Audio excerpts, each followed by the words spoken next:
Iran, Israel ও যুক্তরাষ্ট্রের চলমান সংঘাতের মধ্যে মধ্যপ্রাচ্যে প্যাট্রিয়ট ক্ষেপণাস্ত্র প্রতিরক্ষা ব্যবস্থার মতো সামরিক সরঞ্জাম পাঠাতে পারে মার্কিন বাহিনী, এমন গুঞ্জন উঠেছে।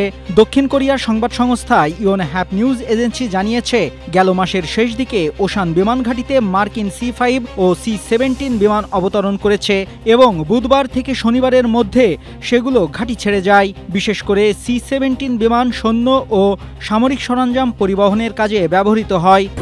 স্ট্রবেরি সুপার ডটেড ও ক্লাসিক ভ্যারিয়েন্টে সেন্সেশন জাগুক শিহরণ।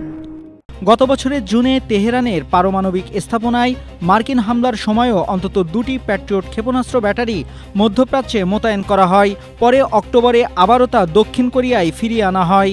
সম্প্রতি অন্য মার্কিন ঘাঁটি থেকেও বেশ কয়েকটি প্যাট্রিয়ট ব্যাটারি ওশান বিমান ঘাঁটিতে স্থানান্তর করা হয়েছে।